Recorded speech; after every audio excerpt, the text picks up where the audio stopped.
Bismillahirrahmanirrahim.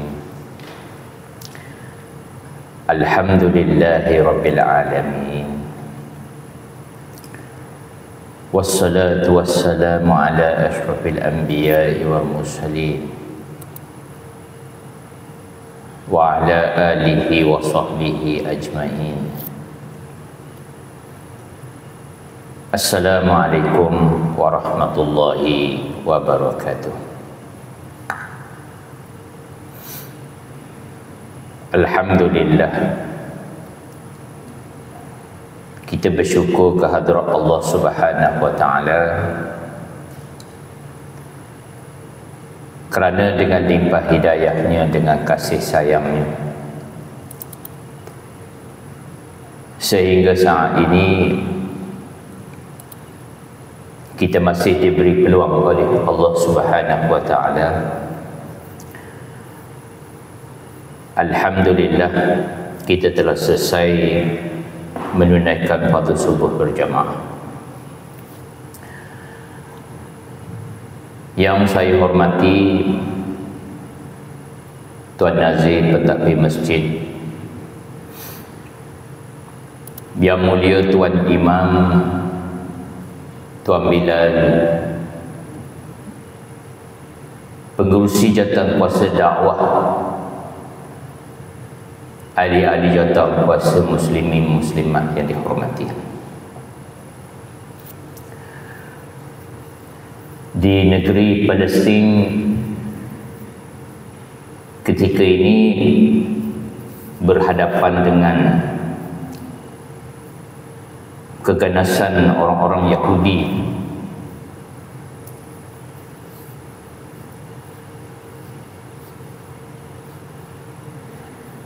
telah berlaku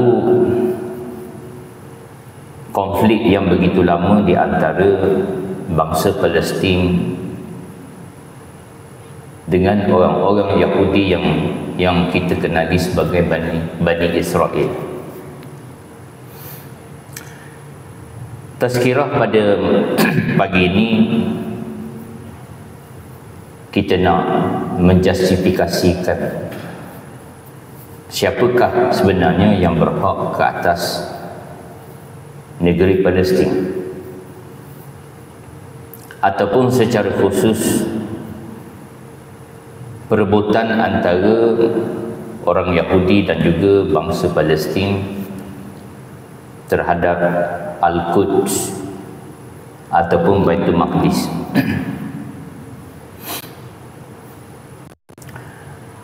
Tuan-tuan muslimin muslimat, bangsa Yahudi iaitu keturunan Nabi Yaqub bin Nabi Ishaq bin Nabi Ibrahim alaihissalam. Mereka mendakwa bahawa tanah Palestin itu yang dikenali sebagai the promised land ataupun tanah yang dijanjikan oleh Tuhan kepada keturunan mereka. Oleh sebab itu mereka telah merampas tanah rakyat Palestin, dan beberapa tahun yang lalu semasa pentadbiran Presiden Trump, Israel telah membuat satu pengisytiharan bahawa mereka memindahkan ibu negara pentadbiran mereka daripada Tel Aviv kepada Baitul Maqdis ataupun Al-Quds.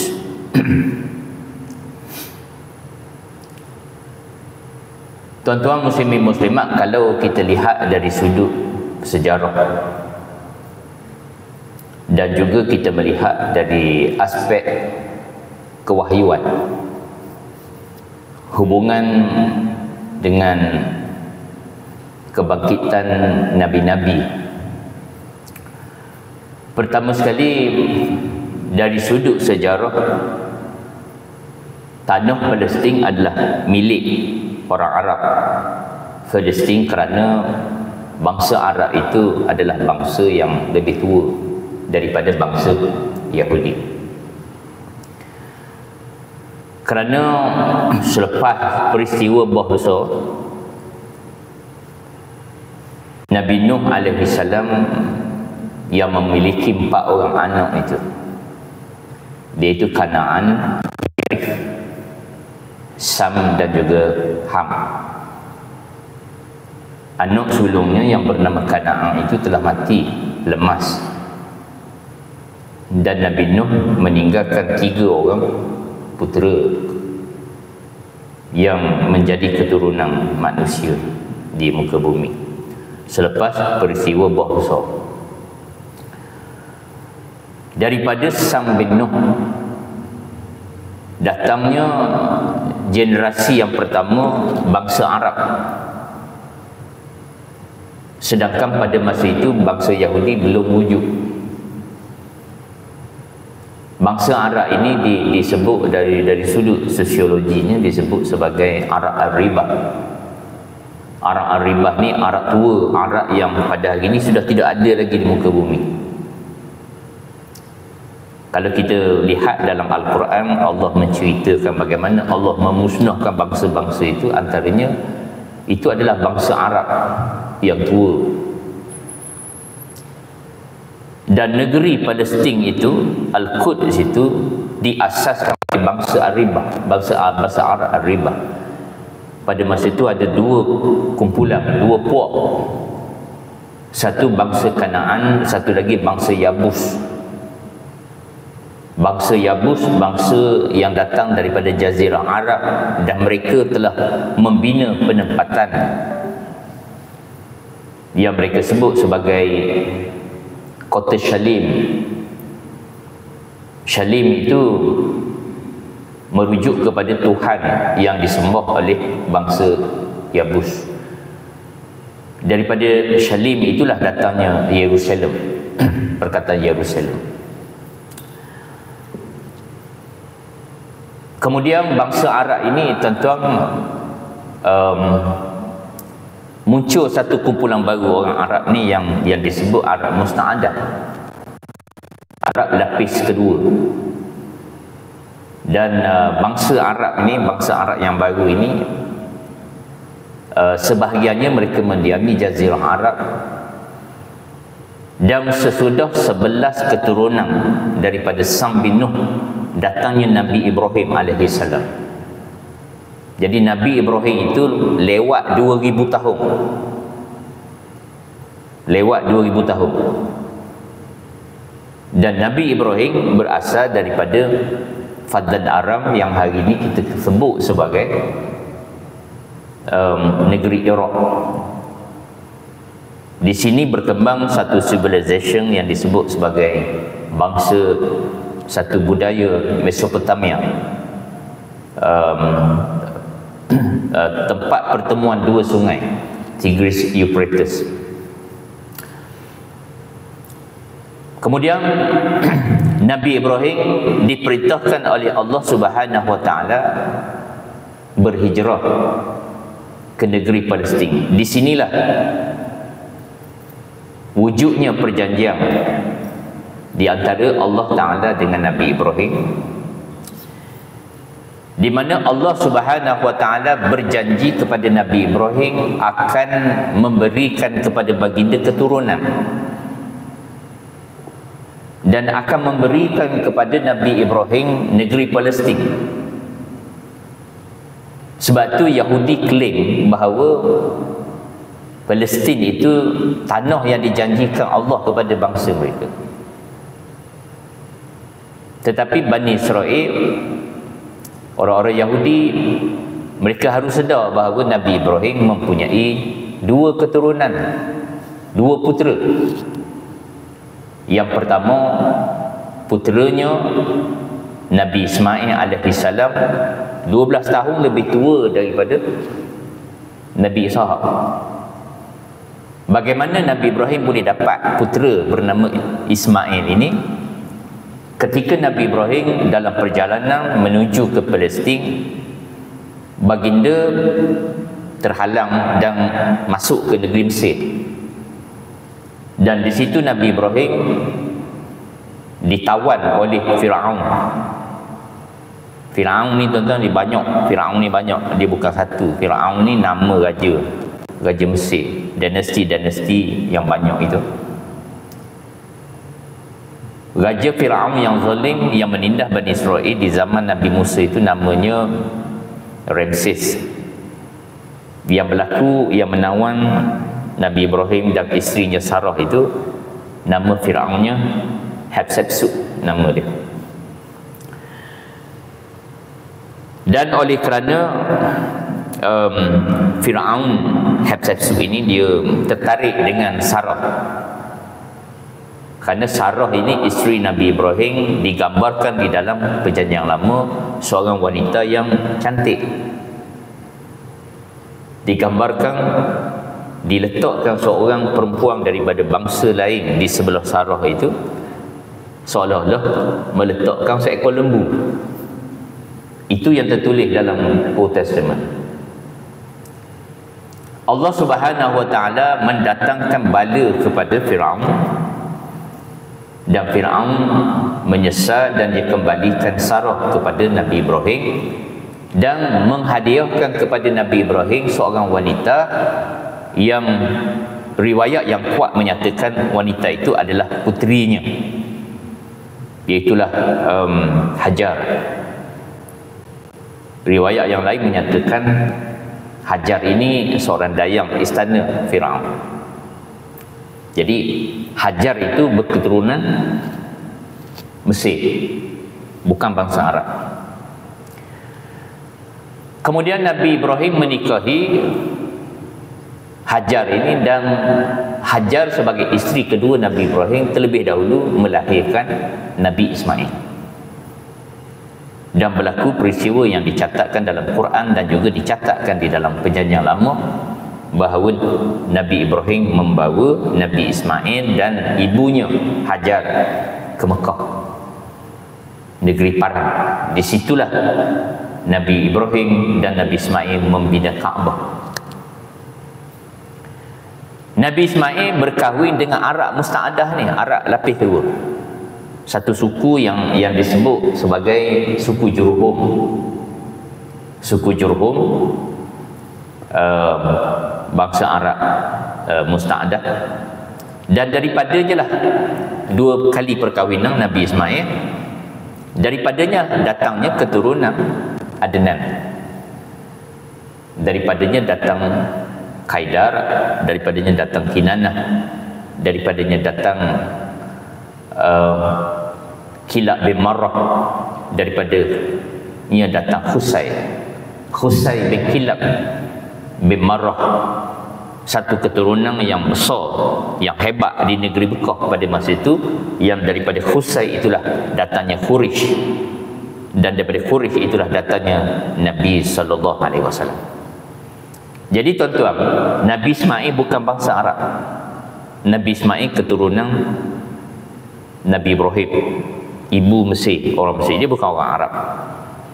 Tetapi keturunan Nabi Ismail itulah yang dikenali sebagai Arab Adnan, Arab lapis ketiga. Kalau kita nak faham mudah di Malaysia ni, Baba Nyonya lah, dia campuran, dia mix. Daripadanya datang Nabi sallallahu alaihi wasallam. Dan Nabi sallallahu alaihi wasallam apabila klaim keturunan, Nabi tidak pernah menyebut melepasi daripada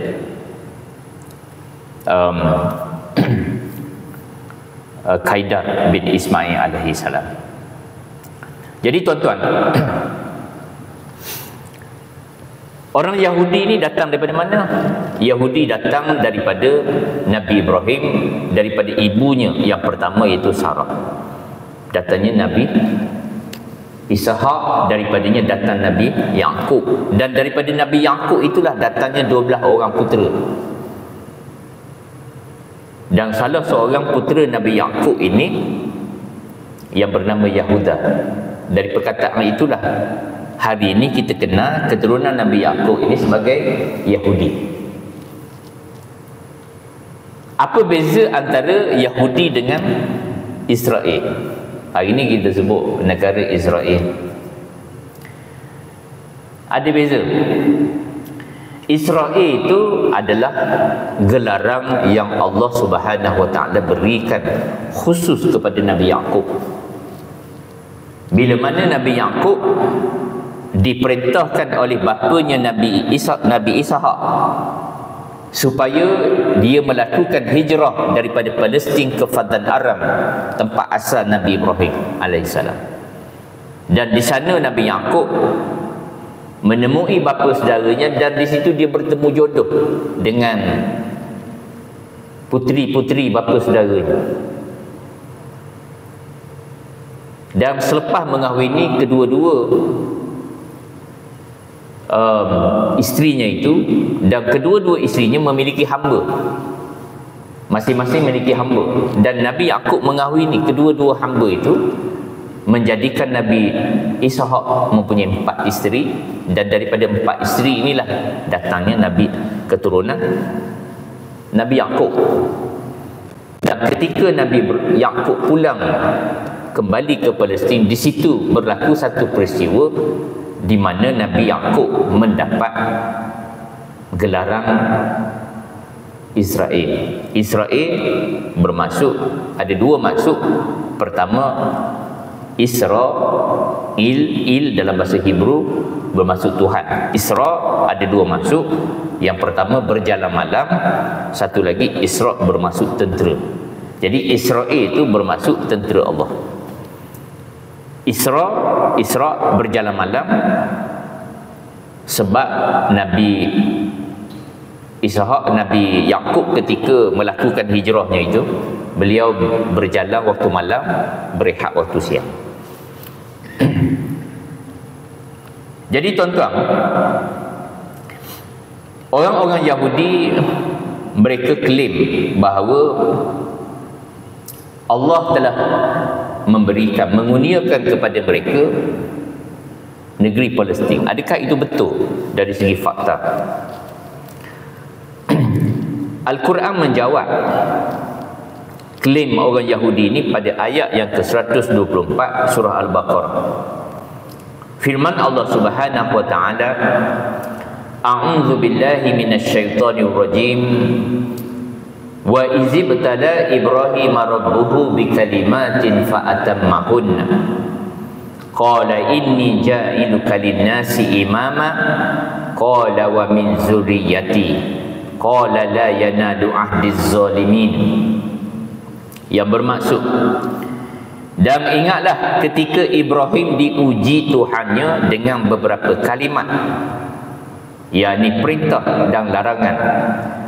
Lalu Ibrahim menunaikannya. Allah berfirman, sesungguhnya aku akan menjadikan kamu imam bagi seluruh manusia. Ibrahim berkata, dan saya mohon juga dari keturunanku. Allah berfirman, janjiku ini tidak mengenai orang-orang yang zalim. Jadi janji Allah itu nak memberkati keturunan Nabi Ibrahim dan memberikan tanah Palestin itu dengan bersyarat. Apa syarat Allah? Allah kata, orang-orang yang zalim dia tidak termasuk dalam perjanjian itu. Siapakah yang zalim? Bangsa Yahudi. Kenapa mereka zalim? Pertama, kerana mereka mendustakan kedatangan Nabi Muhammad sallallahu alaihi wasallam. Yang kedua, mereka adalah bangsa yang membuat kerosakan di muka bumi, dan mereka telah membunuh nabi-nabi yang Allah utuskan di kalangan mereka dengan jalan yang tidak benar. Firman Allah Subhanahu wa taala, A'udzu billahi minasyaitonir rajim. Innal ladzina ya'muruna bi ayatillah wa yaqtuluna an-nabiyyina bighairi haqq wa yaqtuluna alladzina ya'muruna bil qisti minan nas fabashshirhum bi'adzabin alim. Yang bermaksud, Sesungguhnya orang-orang yang kufur ingkar akan ayat-ayat keterangan Allah dan membunuh nabi-nabi dengan jalan yang tidak benar, serta membunuh orang-orang yang menyeru manusia supaya berlaku adil, maka sampaikanlah berita yang menggembirakan mereka dengan azab yang tidak terperi sakitnya. Itu sifat orang Yahudi, tuan-tuan. Mereka ni satu bangsa yang Allah sebut bangsa yang zalim.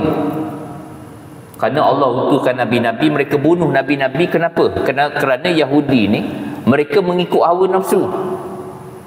Mereka tidak mahu mengikut perintah Allah. Malah mereka mencampur adukkan perkara yang hak dengan yang batil.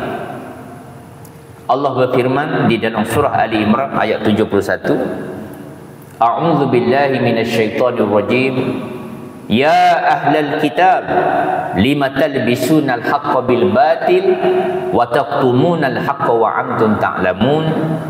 Wahai ahlul kitab, mengapa kamu mencampur adukkan perkara yang hak dengan yang batil dan menyembunyikan kebenaran padahal kamu mengetahui? Allah mengutuk bangsa Yahudi kerana menolak kebenaran, sedangkan mereka mengetahui kedatangan Nabi Muhammad sallallahu alaihi wasallam. Kerana pemberitaan kedatangan Nabi Muhammad ini sudah dinyatakan dalam kitab-kitab suci mereka. Malah orang Yahudi sangat mengenali Nabi Muhammad melebihi daripada bangsa Arab sendiri. Dalilnya dalam surah Al-Baqarah ayat 146. A'udzu billahi minasyaitonir rajim. Alladzina atainahumul kitaba ya'rifunahu kama ya'rifuna abna'ahum wa inna fariqam minhum la yaktumunal haqqa wa hum ya'lamun. Orang-orang Yahudi dan Nasrani yang kami berikan kitab itu mengetahui dan mengenali Muhammad dan kebenaran sebagaimana mereka mengenali anak-anak mereka sendiri. Allah memberi perumpamaan tentang orang Yahudi ni mengenali Nabi Muhammad seperti mereka kenali anak-anak mereka sendiri. Siapa yang tak kenal anak-anak? Melainkan ibu bapanya. Lebih mengenali anak-anaknya berbanding orang lain. Tapi apabila bangsa Yahudi mengetahui kebenaran ini, mereka menyembunyikannya. Malah tanpa rasa malu, mereka telah memadamkan ayat-ayat Allah. Mereka telah mengubah ayat-ayat Allah. Allah Subhanahu wa taala menceritakan kepada kita di dalam surah Al-Baqarah ayat 75. Allah memberitahu perilaku kecurangan bangsa Yahudi, kezaliman bangsa Yahudi ini. A'udzu billahi minasyaitonir rajim. Afatasma'una ayyuminu lakum wa qad kana fariqum minhum yasma'una kalam Allah summa yuharrifunahu min ba'di ma aqaluhu wa hum ya'lamun. Apakah kamu masih mengharapkan mereka, yakni Bani Israel, akan percaya kepada kamu padahal segolongan daripada mereka mendengar firman Allah lalu mereka mengubahnya setelah mereka memahaminya sedangkan mereka mengetahui. Jadi tuan-tuan, apa yang Yahudi lakukan hari ini di negeri Palestin, mereka telah melakukan jenayah yang besar kerana dari sudut fakta sejarah tanah Palestin adalah milik bangsa Arab, bukan milik bangsa Yahudi.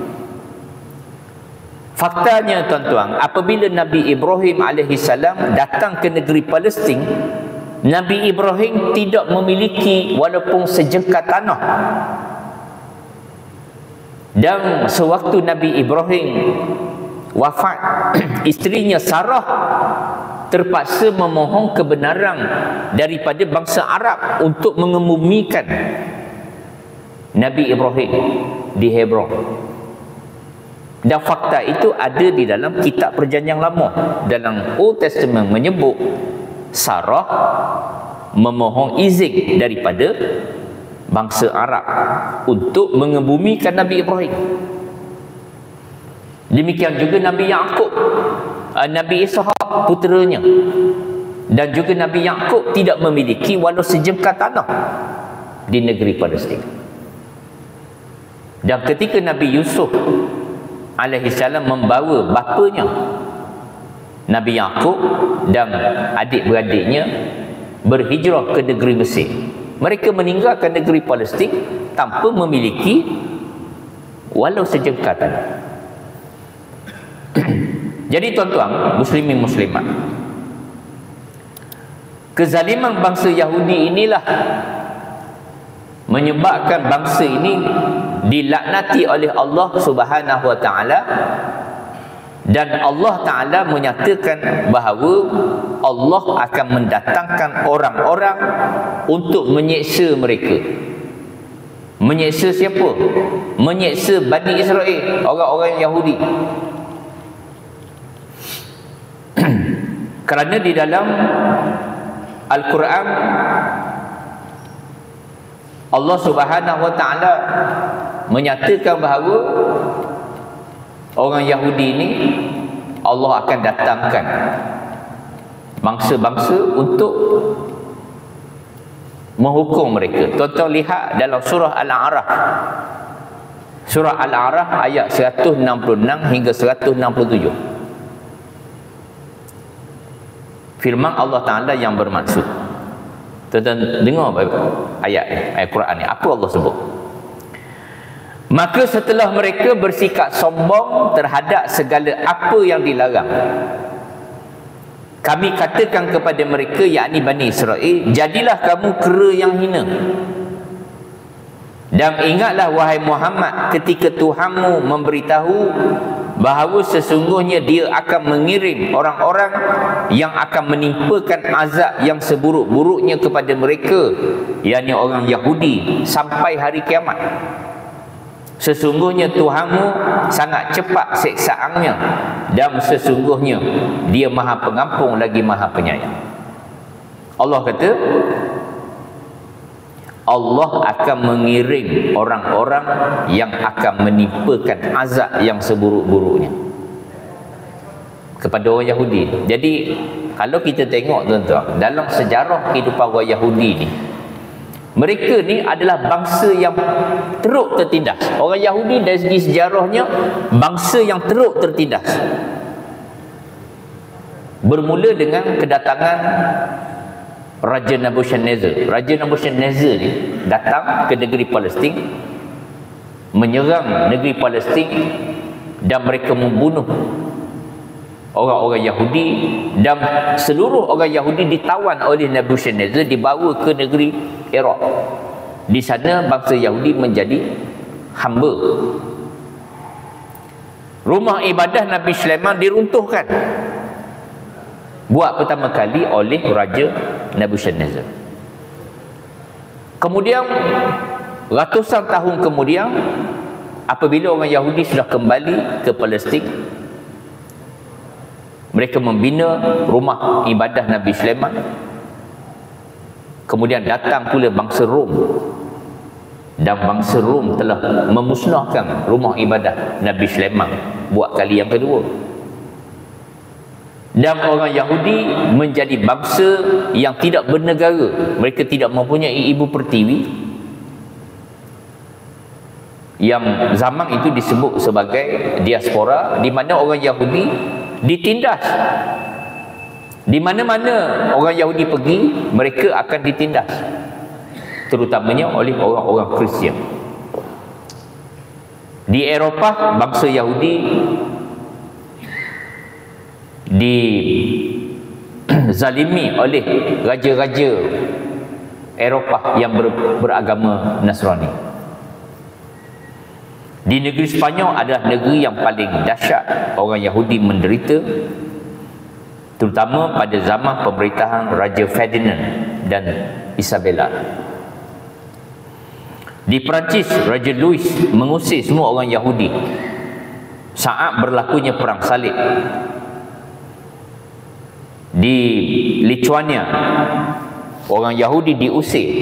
Di Rusia, Yahudi diusir pada abad ke-15 hingga 18. Orang Yahudi tuan-tuan hanya aman apabila mereka berada di bawah pemerintahan Islam saja. Misalnya pada zaman pemerintahan Sultan Sulaiman di yang berpusat di Yerusalem, Sultan Sulaiman Agung. Ini zaman Utsmani, kerajaan Utsmani. Orang Yahudi dilayang dengan begitu baik oleh orang Islam sehingga penulis-penulis Yahudi dalam catatan-catatan mereka mengatakan bahawa zaman terutamanya pada zaman pemerintahan Islam di Sepanyol, mereka menggambarkan sebagai era keemasan bagi Yahudi, Jewish Golden Age in Spain. Di bawah pemerintah Sultan Sulaiman, orang-orang Yahudi diberikan jabatan-jabatan tinggi termasuk menjawat jawatan Perdana Menteri dalam beberapa kekhalifahan Islam di Sepanyol dan juga di Asia Tengah. Tuan-tuan muslimin muslimat, tekanan dan kezaliman ke atas orang Yahudi ini disebabkan sikap mereka yang khianat dan juga sombong. Itulah sifat orang Yahudi. Pertama, di mana mereka pergi, mereka akan bersikap khianat, dan di mana saja mereka berada, mereka akan berperilaku sombong. Itu sifat orang Yahudi. Semuanya disebabkan oleh sikap dan perilaku mereka yang tidak menghormati bangsa lain, dan bangsa Yahudi ini sombong dan angkuh serta tidak setia. Maka tuan-tuan, penderitaan bangsa Yahudi, penindasan ke atas bangsa Yahudi berlaku dalam sejarah dunia, dan yang terakhir orang Yahudi ditindas, dizalimi pada zaman peperangan dunia kedua, di mana pada zaman itu peperangan yang berlaku pada tahun 1940 hingga 45. Itu zaman perang dunia kedua. Di Eropah, bangsa Yahudi menjadi sasaran oleh kuasa yang bangkit di Eropah masa itu, iaitulah bangsa Jerman. Bangsa Jerman di bawah kepimpinan Hitler pada masa itu. Dan Hitler yang memimpin parti Nazi di Jerman pada ketika itu telah melancarkan satu tindakan penghapusan terhadap bangsa Yahudi, genosid, pembunuhan bangsa Yahudi yang cukup terkenal dalam sejarah dunia yang disebut sebagai Holocaust. Kenapa tuan-tuan Hitler melakukan Holocaust, melakukan penghapusan terhadap bangsa Yahudi ini? Tidak lain adalah kerana sikap dan perilaku mereka yang tidak menghormati bangsa di mana tempat mereka menumpang. Kita tuan-tuan pada hari ini, apabila kita membaca sejarah ditulis oleh pihak yang menang. Sejarah ditulis oleh pihak yang menang. Sebab tu kita digambarkan bahawa orang Yahudi menjadi mangsa kekejaman Adolf Hitler, kerana sejarah itu ditulis oleh mereka yang menang. Siapa yang menang? Amerika Syarikat dan kuasa berikat yang terdiri daripada Britain, Perancis dan lain-lain negara yang menyokong kuasa berikat ni. Dan siapakah di belakang Amerika Syarikat dan juga Britain? Sudah pasti adalah Yahudi Israel. Jadi Hitler telah melakukan Holocaust ini kerana sifat orang Yahudi pada masa itu tidak setia terhadap kerajaan, terhadap bangsa Jerman pada masa itu. Puncanya tuan-tuan adalah Jerman ni kalau tuan-tuan tengok dari sudut sejarah, mereka adalah bangsa, satu-satunya bangsa di Eropah yang mesra dengan Islam. Kerajaan Jerman yang kerajaan Jerman selama beberapa ratus tahun mempunyai hubungan yang baik dengan kerajaan Uthmaniyah. Mungkin tuan-tuan tertanya, kenapa orang Jerman ni dia dekat dengan Islam? Kenapa orang Jerman ni dekat dengan Islam? Tuan-tuan bacalah sejarah Jerman. Malah salah seorang raja Jerman yang bernama Raja Wilhelm ni pernah digelar sebagai Haji Wilhelm, sebab Raja Jerman ni cukup kagum dengan Islam dan sangat tertarik dengan arkitektur kerajaan Uthmaniyah, terutamanya di tanah Palestin. Dan Raja Wilhelm ini mempunyai hubungan yang sangat baik dengan kerajaan Uthmaniyah. Negara daulah ataupun daulah Islamiah di Uthmaniyah itu sendiri, tuan-tuan, banyak dibantu oleh Jerman dari segi susunan pentadbiran dan juga latihan ketenteraan. Uthmaniyah dibantu oleh Jerman. Banyak penasihat-penasihat daripada Jerman ini dihantar ke Uthmaniyah. Dan mengapa Jerman dengan Uthmaniyah begitu dekat? Kerana Jerman ini satu-satunya bangsa di Eropah yang berkongsi akidah yang sama dengan akidah orang Islam. Akidah orang Jerman ni, tuan-tuan, dia sama dengan akidah orang Islam. Cuma agama berbeza. Akidah mereka menyamai akidah orang Islam. Kenapa saya kata begitu? Kerana orang-orang Nasrani di dunia masa itu, dia terbelah dua. Satu dipanggil orang Kristian Trinity. Kristian Trinity ni Kristian yang menyembah tiga Tuhan. The Father, the Son and the Holy Ghost. Tiga Tuhan. Tetapi ada satu kumpulan orang Nasrani yang dipanggil sebagai Unitary. Unitary ni adalah saki-baki mazhab yang hanya menyembah Allah Ta'ala dan menganggap Nabi Isa adalah Nabi dan Rasul. Mazhab ni, tuan-tuan, mazhab ni dianuti oleh bangsa Jerman kerana salah satu mazhab yang mengesakan Allah yang berkembang di negeri Jerman pada masa itu dipanggil mazhab Arianism. Dipanggil Arianism. Dia ada tiga mazhab: Ebionite, Arianism dan Nestorian. Ada tiga. Salah seorang penganut Ebionite, penganut Nasrani Unitary ni yang menyembah Allah ni, tuan-tuan tahu sebab selalu dengar yang diceritakan, iaitulah sepupu isteri Nabi SAW yang bernama Waraqah bin Nawfal. Waraqah ni, tuan-tuan, Waraqah ini dia Kristian, dia Nasrani, tetapi bukan Nasrani Trinity, tetapi Nasrani Unitary. Waraqah adalah saksi pertama yang mengakui kenabian Muhammad sallallahu alaihi wasallam. Dan Waraqah selepas mati,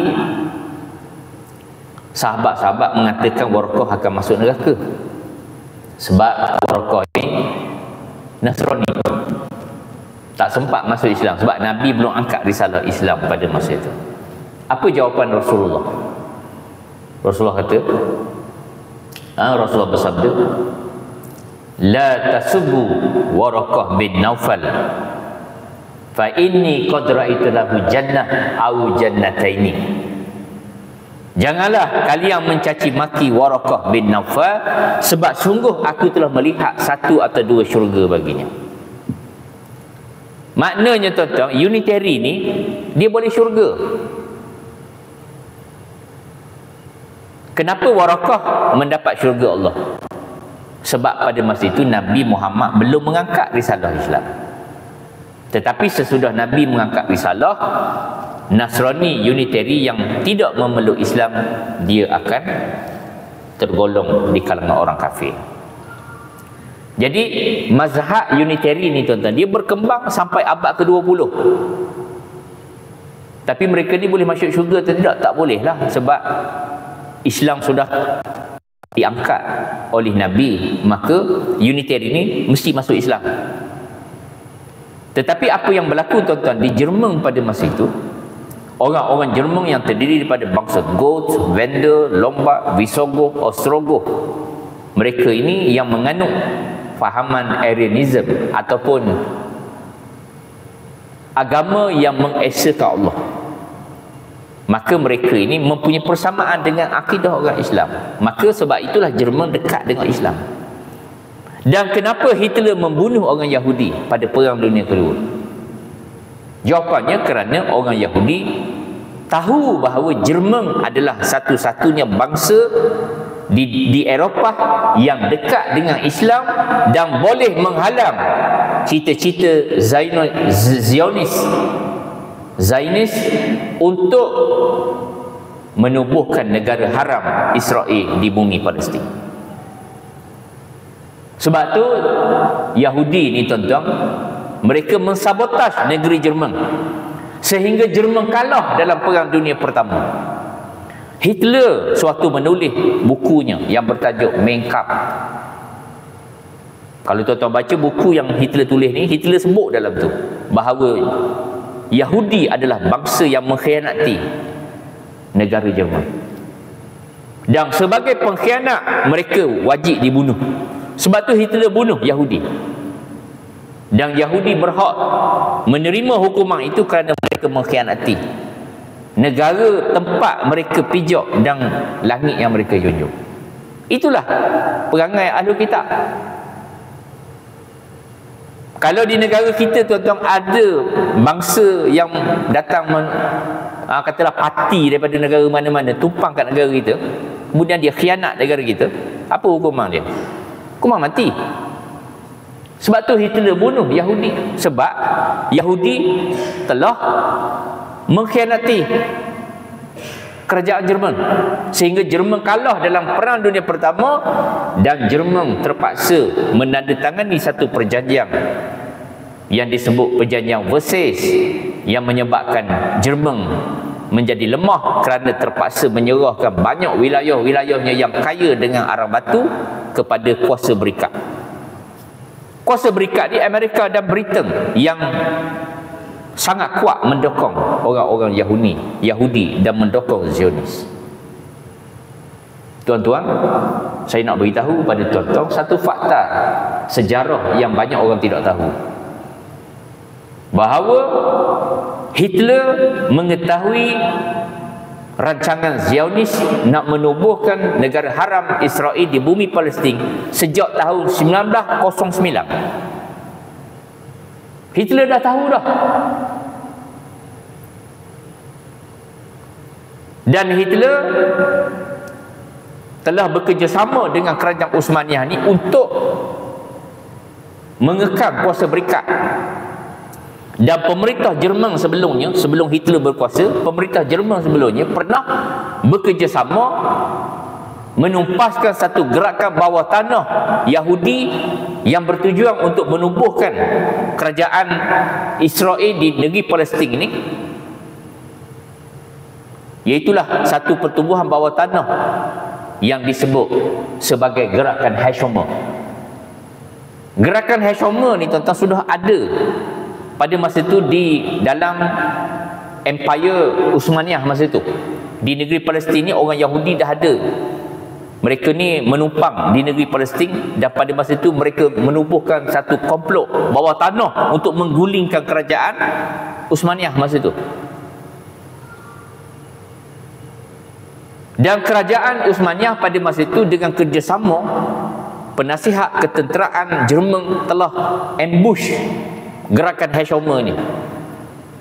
Walaupun pemimpinnya telah ditangkap, namanya Helensky. Walaupun telah ditangkap, tetapi gerakan ini tak dapat dihapuskan secara menyeluruh. Hanya yang ditangkap beberapa orang, tetapi gerakan ini masih hidup. Dan peluang keemasan diperolehi oleh orang Yahudi apabila British menjajah Palestin. Pada masa itu kerajaan Uthmaniyah sudah lemah dan British telah menakluki negeri Palestin, dan apabila British menakluk negeri Palestin, gerakan Hashomer ini menjadi sangat aktif kerana mendapat perlindungan daripada kerajaan British masa itu. Dan daripada gerakan Hashomer ini ditubuhkan satu cawangan yang dipanggil Haganah. Tuan-tuan, hari ini tentera Yahudi yang ganas itu, yang menyeksa, yang menzalimi bangsa Palestin hari ini, asal usulnya datang daripada gerakan ni yang dipanggil Irgun Haganah. Haganah ni dia macam tentera bawah tanah yang mendapat latihan daripada tentera British. Dan Irgun Haganah ini mereka tersangat aktif semasa Perang Dunia Kedua. Banyak daripada mereka menyertai unit-unit ketenteraan British dan terlibat dalam peperangan Dunia Kedua dulu. Di Itali saja tuan-tuan dilaporkan ada 5,000 tentera Irgun Haganah Yahudi yang terlibat dalam operasi di tentera Berikat di Itali. 5,000 tuan-tuan. Dan apabila tamat Perang Dunia Kedua, apabila Hitler kalah, Jerman kalah, Jepun pun kalah, pada tahun 1947 British telah mengisytiharkan penubuhan negara Israel di bumi Palestin. Sejak daripada itulah tuan-tuan, bila ditubuhkan negara haram Israel ini, bangsa Palestin mula tertindas. Orang-orang Yahudi seluruh dunia pulang daripada Amerika, daripada Eropah, daripada Amerika Selatan, daripada Australia. Mereka bergerak, mereka kembali ke negeri, ke tanah Palestin. Dan sebahagian daripada tanah orang-orang Palestin ini telah dirampas oleh mereka. Negara Israel akhirnya mendominasi tanah Palestin. Yang tinggal pada hari ini hanyalah sebahagian kecil tebing barat. Tebing barat itu, dan sebahagian daripada Baitul Maqdis itu masih di bawah penguasaan Palestin. Sebab semasa perang 1967 kawasan Baitul Maqdis barat di bawah kuasa negara Jordan pada masa itu. Tetapi Israel telah merampas bahagian Baitul Maqdis Timur menjadi milik mereka, dan sekarang mereka nak rampas Baitul Maqdis Barat. Dalam erti kata mereka nak merampas Baitul Maqdis seluruhnya dan menjadikan Baitul Maqdis sebagai ibu negeri mereka. Jadi Gaza itu adalah sebahagian daripada wilayah Palestin yang masih tinggal, yang hanya sekakang kera, yang dipisahkan oleh wilayah Israel, tebing barat dan juga Gaza adalah dua wilayah Palestin yang terpisah. Jadi Yahudi dia buat apa saja, termasuklah mereka menceroboh Masjid Aqsa. Mereka melakukan provokasi, dan hari ini mereka telah menggali terowong di bawah Masjid Aqsa kerana Israel mendakwa bahawa di bawah tapak Masjid Aqsa itu ada peninggalan Nabi Sulaiman yang dipanggil Tabut Perjanjian yang sedang mereka cari pada hari ini, dan rancangan mereka nak membina rumah ibadah Nabi Sulaiman di atas tapak Al-Haram Al-Syarif, iaitulah kawasan yang meliputi Masjid Aqsa, Kubah Syakrah dan kompleks yang menjadi rebutan antara tiga agama ini. Tuan-tuan muslimin muslimat, hak akhir sekali saya nak memberitahu bahawa Holocaust yang dilakukan oleh Hitler itu bukanlah yang terakhir. Kerana Allah janji di dalam surah Al-A'raf ayat 166 hingga 167, Allah akan mendatangkan orang-orang yang akan menyiksa mereka sehingga hari kiamat. Sebelum hari kiamat, orang Yahudi akan dihapuskan di bumi Palestin yang ada sekarang ni. Mereka akan dihapus, mereka akan dikalahkan. Kerana ada hadis Nabi SAW Di dalam hadis riwayat Bukhari, Nabi SAW bersabda yang bermaksud, tidak akan berlaku kiamat sehinggalah umat Islam memerangi orang Yahudi di sebuah tempat. Umat Islam akan membunuh mereka beramai-ramai sehinggakan apabila mereka bersembunyi di sebalik batu dan pokok, tiba-tiba pokok-pokok dan batu itu bersuara menjerit memanggil umat Islam agar membunuh orang Yahudi itu, kecuali pohon gharqad, kerana ia adalah pohon Yahudi. Semua batu-batu, pohon-pohon masa tu tuan-tuan, di akhir zaman ni, sebelum kiamat ni, bila orang Yahudi bersembunyi, pohon-pohon ni akan beritahu, wahai umat Islam, di sini ada Yahudi datang bunuh, kecuali satu pohon yang tak akan memberitahu, itulah pohon gharqad. Hari ni tuan-tuan, di Israel, orang Yahudi sedang menanam pohon gharqad di merata-rata tempat. Kenapa? Kerana mereka tahu dan mereka percaya kepada hadis Nabi sallallahu alaihi wasallam. Mereka tahu pada akhirnya besok umat Islam akan perangi mereka dan mereka akan dikalahkan. Maka mereka bersedia dengan pohon-pohon gharqad yang mereka tanam di negeri Palestin. Saya dulu duk ingat ini cerita dongeng. Takkanlah orang Yahudi tanam pohon gharqad. Tapi saya mendapat pengesahan sendiri daripada kawan saya. Kawan saya ni orang Yahudi. Saya berkawan dengan dia lama. Saya bertemu dalam satu persidangan antarabangsa dulu-dulu lah, sebelum Covid dulu. Saya bertemu dengan dia, jadi kawan. Dan saya tanya dia. Dia kata betul, kami orang Yahudi, kami percaya kepada hadis Nabi. Sebab apa? Sebab kami orang Yahudi lebih mengenali Muhammad lebih daripada bangsa Arab sendiri. Dia yakin, orang Yahudi yakin, cuma tak mahu beriman, tu je. Saya kata, kamu yakin dengan Islam, kamu yakin dengan Quran, kamu yakin dengan hadis Nabi, kenapa kamu tidak masuk Islam? Dia kata, bagaimana kami nak masuk Islam sedangkan kami sendiri pun tidak mengikuti kitab Taurat Nabi Musa. Nabi Musa, kitab Taurat Nabi Musa, bahawa Yahudi tak ikut. Mereka ikut apa? Mereka ikut Talmud, kitab Talmud. Jadi tuan-tuan, marilah sama-sama kita berdoa kepada Allah Subhanahu Wa Taala agar Allah memberi kekuatan kepada umat Islam Palestin. Dan kita dikhabarkan dalam sehari dua ini, di Gaza orang Yahudi telah potong elektrik, dia potong api, air. Tuan-tuan boleh bayangkan rakyat Palestin sekarang, Gaza tu dia terkepung, dia dipisahkan oleh West Bank, barat, tebing barat tu. Dan Israel kepung di darat dan juga di laut.